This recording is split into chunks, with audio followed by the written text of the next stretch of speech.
Prime number ऐसा कोई भी नंबर होता है जिसके प्राइम फैक्टराइजेशन में केवल दो फैक्टर आएंगे, जिसमें एक फैक्टर होगा 1 और एक फैक्टर होगा वो नंबर इटसेल्फ। इसके अलावा कोई तीसरा नंबर प्राइम फैक्टराइजेशन में नहीं आएगा। लेकिन अगर किसी नंबर के प्राइम फैक्टराइजेशन में 1 और उस नंबर के अलावा अगर कोई तीसरा नंबर आ जाता है, तो उस नंबर को हमेशा आप कंपोजिट नंबर बोलते हो। Means composite number is a number which has prime factors more than 2। Means इस 1 के अलावा अगर किसी भी नंबर में आप दो प्राइम फैक्टर लिख देते हो उसके फैक्टराइजेशन में, तो हमेशा उसे कंपोजिट नंबर आप कह दोगे। तो यहाँ पे कह रहा है कि explain why these two numbers are composite numbers. मतलब इस नंबर को हम कंपोजिट नंबर क्यों कह सकते हैं। तो आपको यहाँ पे करना कुछ नहीं है, बस इसके प्राइम फैक्टराइजेशन में दो फैक्टर्स आपको लिख देने हैं 1 के अलावा। तो नंबर आपका पहला है 7 × 11 + 13 + 13। अगर यहाँ से हम लोग 13 को कॉमन कर दें तो यहाँ पे नंबर आएगा 7 × 11 और प्लस यहाँ से कॉमन हो गया 13, इसलिए बचेगा 1।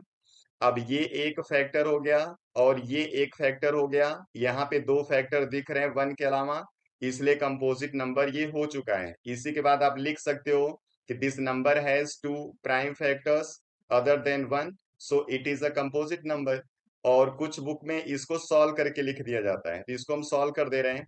ये हो जाएगा 13, इसको आप लिख सकते हो 77 + 1 मीन्स 13 × 78। अब इसके दो प्राइम फैक्टर हो चुके हैं, प्राइम फैक्टर 1 इसका आ सकता है तीसरा, इसलिए इसको हम कंपोजिट नंबर बोल देंगे। आप नीचे लिख दोगे it has prime factors more than 2, so it is a composite number.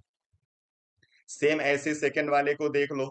यहाँ पे एक टर्म पूरा ये है और एक टर्म ये है और दोनों में 5 कॉमन है, इसलिए अगर हम यहाँ पे 5 को कॉमन कर दें तो यहाँ बचेगा 7 × 6 × 3 × 2 × 1 + 1। अब इसको थोड़ा सा और सिंप्लीफाई कर देते हैं। ये हो जाएगा 42 × 4 × 3 × 2 + 1। इसको और सिंप्लीफाई करेंगे तो 42 × 4 करेंगे तो हो जाएगा 168 × 6 + 1। 5 मल्टीप्लाई 168 × 6 करेंगे तो आ जाएगा 1008 + 1। अब इसको सॉल्व करने पे आपको आंसर मिल जाएगा 5 मल्टीप्लाई 1009। अब इस नंबर के यहाँ पे दो प्राइम फैक्टर हो गए अदर देन 1, इसलिए ये कंपोजिट नंबर हो जाएगा, इसलिए बोल देंगे कि ये कंपोजिट नंबर है।